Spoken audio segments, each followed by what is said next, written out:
Vítajte. Pre tých, ktorí nevedia, čo je Wrackmania, odporúčam trošku pogoogliť alebo sa zastaviť na stránke wrackmania.sk.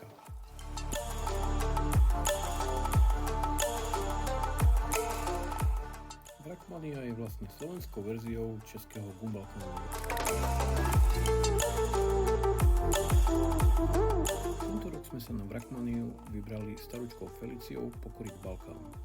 Tuto začína náš deň 0 v Košiciach. Tento deň sa musíme dostať na Senecké jazera, kde zajtra celý pretek štartuje.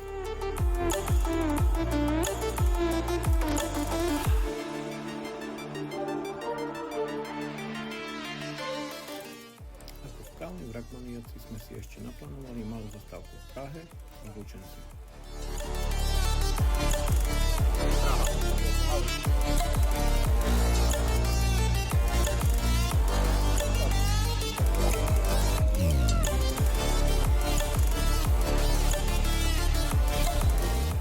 Tu sa už dostávame do nášho cieľa dňa 0, Senecké jazera, kde sa to zajtra všetko začne.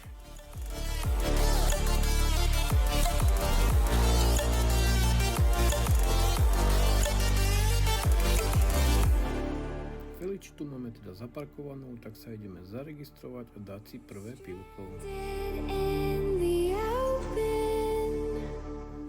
Zároveň spoznávame našich prvých parťákov, s ktorými to budeme ťahať ďalších niekoľko dní smerom na Balkán.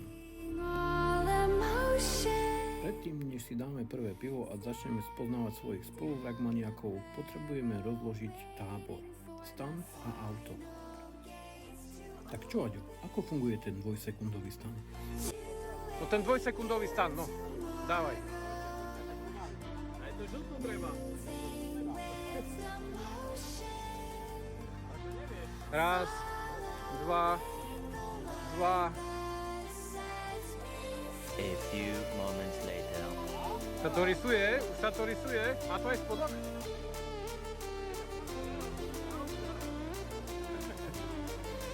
No.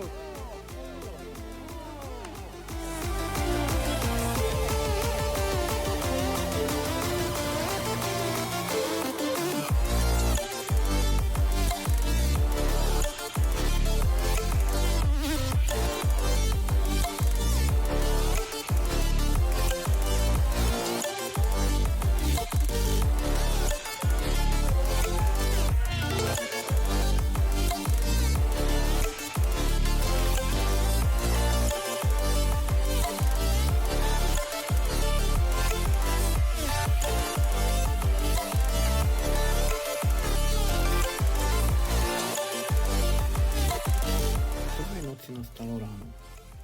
Treba vstať, umyť sa, pripraviť sa na ďalší plnohodnotný deň.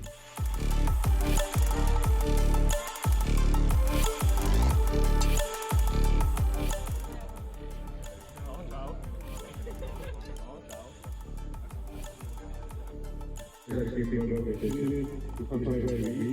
Sme radi, že dneska oproti minulého roku vychádza aj do počasí, takže to je taká pozitívnejšia vec oproti dažďu minulý rok na štarte, takže vyzerá to super. Je nás to zase o niečo viac ako minulý rok, takže to nás veľmi teší. Dúfam, že vás teší aj toto ECHO, ktoré sme nevedeli tak narýchlo riešiť, ale opakovanie je matka múdrosti, takže budete to mať dvakrát. Čím by som začal? Začal by som asi tým, že tradične si dáme rozcvičku. Ruka hore, kto vie, kde nájde trasu.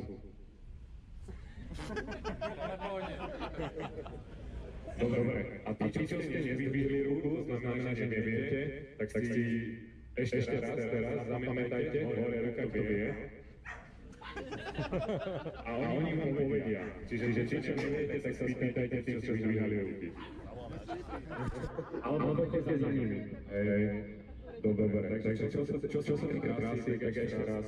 Je na linku, ktorý ste dostali v e-mail cca pred mesiacom, kde bol vypísané čítaj pozorne.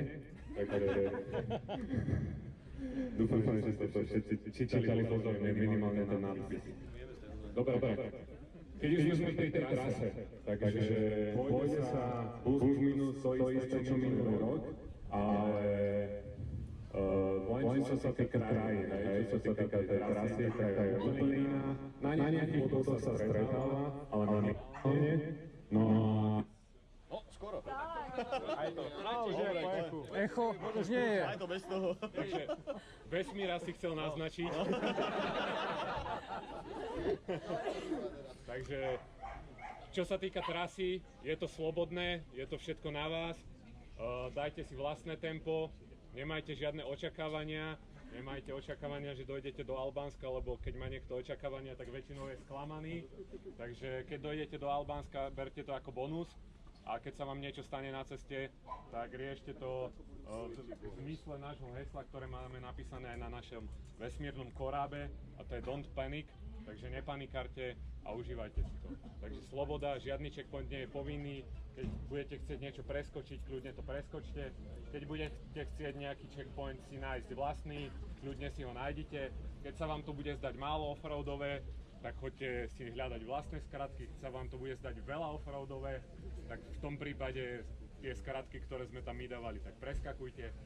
Takže tak, to je čo sa týka trasy. Čo sa týka príchodu do Barského Petrovca, tak nemusíte sa náhliť. Minulý rok už bola nejaká posádka, ktorá bola v stredu v Barskom Petrovci. A my sme tam prišli v piatok, takže zbytočne sa nenáhlite. Hej, takže máte na to čas, keď prídete v piatok večer a potom celú sobotu máte na to oficiálny program. Teda bude začínať v Barskom Petrovci cca o 8 večer, s tým, že spravili sme takú vec, namiesto toho, aby sme spravili tombolu a mali sme nešťastných ľudí, ktorí nevyhrajú, tak nechceme nešťastných ľudí, tak sme spravili to, že sme zavolali DJ-ov Malo Lata, ktorí vás naladia na balkánske rytmy, a dúfam, že sa vám to bude páčiť aj tým, čo ich poznáte, aj tým, čo ich nepoznáte. Takže to je taká novinka oproti minulému roku, takže nebude tombola, namiesto toho bude DJ-ský set cca na hodinku a potom zábava vlastne v podaní domáceho DJ-a, takže snad to bude až do rána tento rok. Čo sa týka nejakých ďalších vecí organizačných, tak myslím si, že všetko je jasné. Keď náhodou vám niečo nie je jasné, tak sa pýtajte tých, čo už sa tvária tak celkom spokojne, to sú tí, čo už tu boli väčšinou viackrát, takže oni už vedia. Keby ste mali ešte náhodou nejaké posadky na mňa, tak sa ma pýtajte kľudne, budem sa vyskytovať niekde tu, alebo potom niekde, ako je ten banner. A teraz veľmi dôležitá otázka. Je už niekto pripravený na odjazd? Áno. Dobre. Takže je 9:08, 9:30 bude nachystaný fotograf pod banerom a každý, kto chce fotku, tak môže odísť od 9:30 do 10:30. Kto nechce fotku, môže odísť už teraz a kto nestíha, tak môže odísť aj potom. Hej. Jediné, čo by som vám chcel povedať, je, že nemajte očakávania, užite si to a myslím si, že to najdôležitejšie, čo treba povedať, je, že dojdete v zdraví a šťastnú cestu. Takže ďakujem, že ste tu a do vrakov a na Balkán. Ďakujem.